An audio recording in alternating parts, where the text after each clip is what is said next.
الله الرحمن الرحيم. الحمد لله رب العالمين، والصلاة والسلام على أشرف الأنبياء والمرسلين سيدنا ونبينا محمد وعلى آله وصحبه وسلم تسليما كثيرا. سلام الله عليكم ورحمته وبركاته. ومعكم الأستاذ عبد الرشيد عينان، والمادة هي مادة التربية. بارك الله فيكم.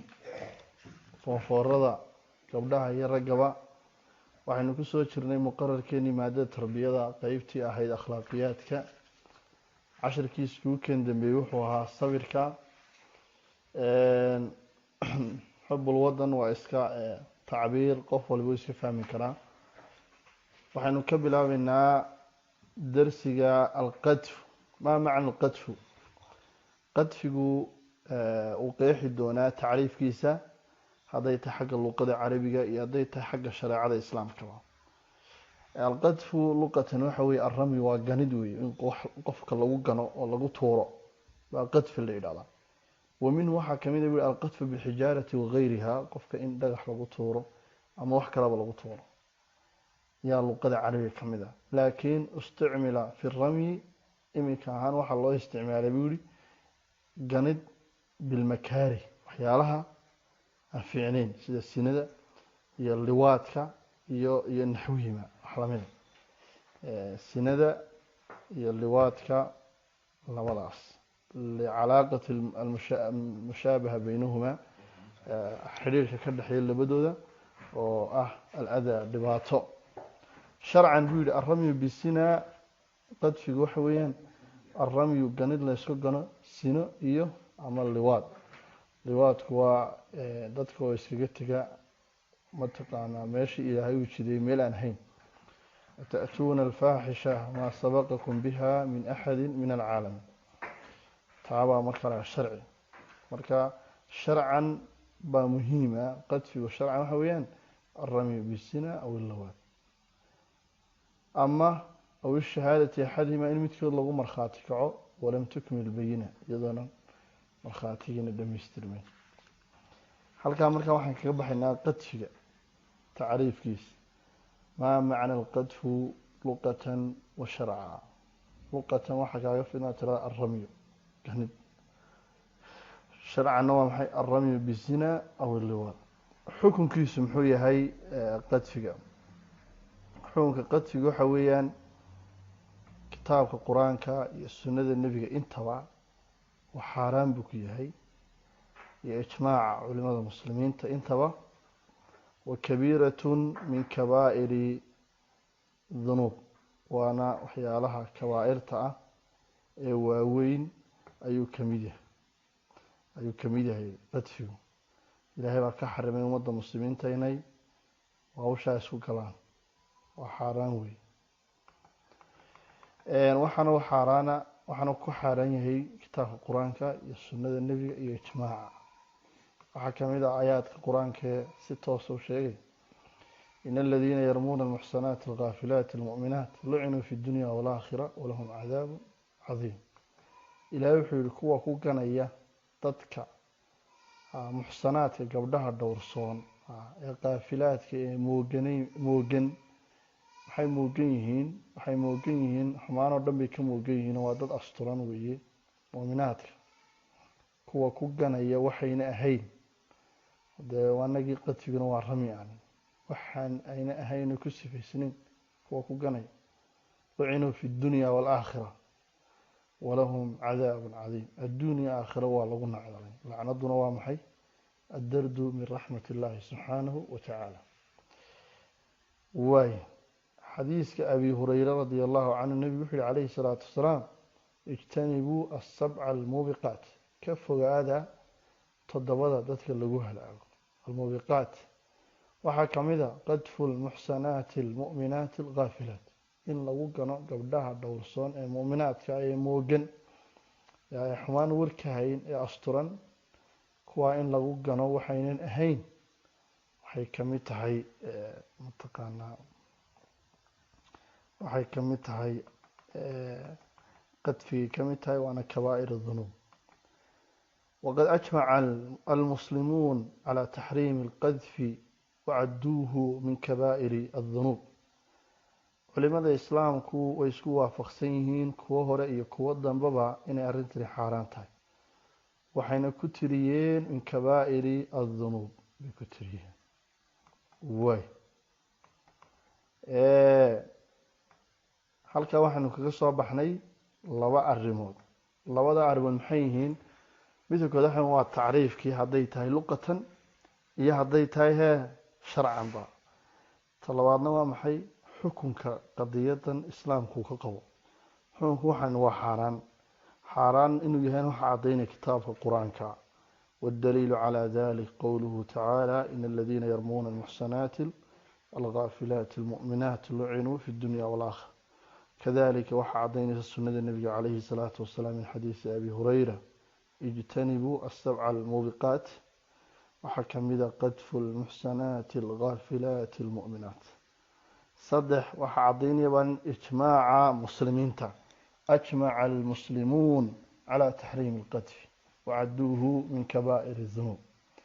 واي قذفي انت مركان في سو قدنا لا ودا ارimo xadkiisa hadii uu dhacaba iftiraadiyan halka soo qaad uu dhacay maxaa xada qofkii walaalkii wuxuu ku ganay qadfi uu ku ganay iyo xumaan siinuu ku ganay liwaad buu ku ganay shareecadu sideebay xadka waxay u xadeysay يقام عليه الحد حد بالغوغيا بأن يجلد 80 جلدة سديتا شدال بالغا جليا إذا لم يأتي هدو ليموايو بأربعة الشهود أفر مرخات يشهدون على ما نطق به ومرخات كعي وحكام وأنك وحاسو سميات رسوما أفر مرخات بالغا ربع وشن هول سهلا مع الشيخ دواد أفر توكينو إذا ما قرنس واللغو كرباشية سديتا شدال بالغا جليا لقوله تعالى والذين يرمون المحصنات ثم لم يأتوا بأربعة شهداء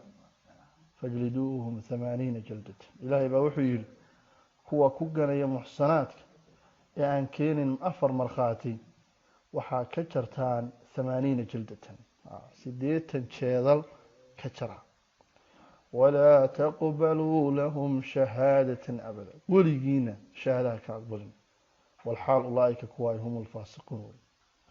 halkaan waxaan ka garanay xadka lagu qaadayo qaadifku haduu marxaati keeni waayo 80 jeedal weeye. hadaba shuruud baa jirta. هناك شروط تتعلق بالقاذف والأخرى تتعلق بالمقذوف والثالثة تتعلق بصيغة القذف. صدح شروطات baa jirta. mid waxay ku tacalluqdaa qofkan dhawaaqo ka soo yeeray من قار شروطنا waxay ku tacalluqdaa kan wax lagu ganay shuruud waxa laga rabaa ka wax ganay shuruudna waxa laga rabaa ka lagu ganay shuruudna waxa laga rabaa kayfiyadan wax loo ganay baa la rabaa waa qaadifka iyo almaqdhuufka iyo qadfiga. way أولا شروط القاذف waxa kamida waxaa kamida an yakuuna baaliqa qofkan wax kanay inuu yahay qof qaangaara inuu yahay oo ilmo yaro sabiyada haduu waxan ka soo waa la dirbaaxayo bila edeb baa talawar laakiin de xadki laga jarmo laakiin waa inuu qofkan yahay qaangaar ninka hadalkan ka soo yeeray waa inuu qaangaar yahay. sidoo kale waa inuu qof caaqil oo qof waalan haduu yahay da xukun ma qabanayo waa inuu qof aqligiisu soo jeedo waa inuu صدح وإنه يقف مختار أو واحد دورتي يسوي إنه كلمة نقطة وإنه يقف لجلية يسوي ده يقف لقصبي تقاس يسوي حكما عالما بالتحريم بالتحريم كند وإنه قرني واحد إنه حالا يدي دون قرني نفتي العذر بالجهل بيوم الغنيس تاوح على جرب الشروط يقف كي قاذف كعه. ثانيا waxaa laga rabaa shuruudii qofkii maqduufka ahaa ee wax lagu ganay isaga laftiisa shuruud baa laga rabaa way ishtarada الفقهاء waxay shardiyeen fuqahada fi iqamati الحد marka lagu oogaya xadka cala alqaadifi ka wax ganay an yakuuna almaqduufu inuu ahaado kan wax lagu gana inuu ahaado muxsinan qof dhowrsoon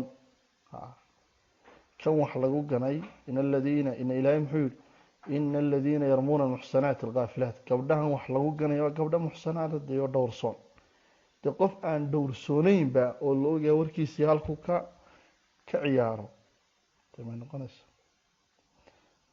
walmaqsuudu bilixsaani dhowrsoonaanta waxaa looga jeeda waa majtamaca fiihi 5 shuruud 5 arrimood waxay isku yimaad caqli gaangaar buluuq xorriye inuu yahay islaam inuu yahay walcifatu can izina sinana inuu ka dhowrsoon yahay 5taa sharti marka la isku geeyo bay fuqahadu maxay u yaqaanaan qofkaas sunniya qof muxsina oo dhowrsoon caaqilan baaliqan xoran islaaman iyo walcifatu can izina iyo inuu qofku yahay qof sina ka fog waa shardigii maqduufkii wey taas shuruudii maqduufka weeye kii wax lagu ganay kii qaadifkii wax ganay maxaan u shardinay inuu baaliq yahay inuu caaqil yahay inuu yahay mukhtaaran caaliman bitaxriim nacam wabinaءa calى dalik buyi idaa ramaa sabiya aw majnuuna aw cabda aw kaafira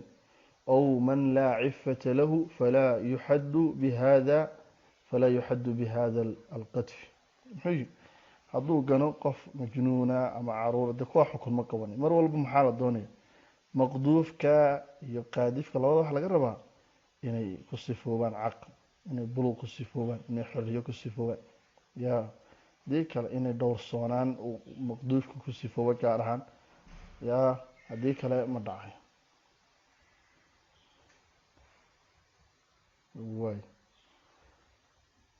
way shuruudu tatacalaqu bilqadfi shuruudda ku tacalluqda qaabka wax loo ganay yushtaradu waxaa loo shardiyaa fi lqadfi qadfiga waxaa loo shardiyaa an yakuuna inuu ahaado bisariixi sina hadalku waa inuu caddaado ka an yaquula inuu yidhahdo kale yaa saaniyatan yaa tan sinaysatay ow yaa saani ama kan sinaystow ow naxwa hadihi alcibaaraat alatii yufhamu minha altasriix bisina وهذا لا خلاف فيه بين العلماء سيدا وحلو قدفي وإن نقص الصريحة كناية أن أقبلين الثاني باتهي أما ذو واسنيستي وركاغا وانا هاي ناويا حاصل دون halkan maxaan ku soo dhignay waxaan ku soo dhignay qadfigi waan ka soo hadalnay taariifkiisa luqatan wa shar'an xukunkiisa waan ka soo hadalnay bil kitaabi wa sunnati wal ijmaac saddex waxaan sheegnay shuruud baa meesha taala shuruudda waa saddex qaybood shuruud laga rabo qofkii kelmadani ka soo baxday ee qaadifka loo yaqaano shuruud baa laga rabaa kii lagu ganayna waxaa laga rabaa shuruud baa laga rabaa isaga lafteeda sidii wax loo ganay lafteedana waa la rabaa qaabkii wax loo ganay waa la doonayaa qaabkii wax loo ganay waa la doonayaa waxaa la rabaa iyadana inay noqoto dee si sharcigu uu ogolyaha la doonaya waay intaa markaad aan ka soo baxno halkan waxaa taala almunaaqasha baa taala waay allahu mustacaan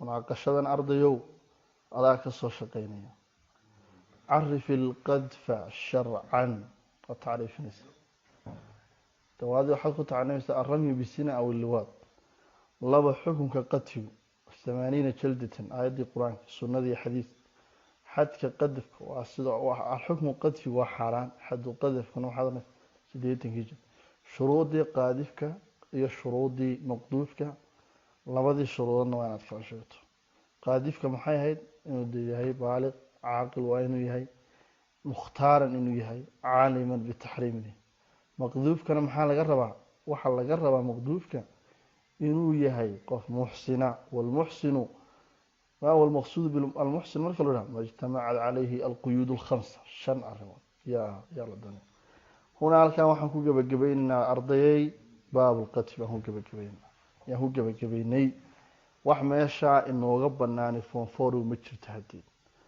انت بوغو قري ونخبدي باب كاس كتاب ولا فقيه انت ما تقرا كيسا انت وعا سو انت انت وانا حفظه تعريف القد فيها حكم كيسا يا شروطها ان الحفظه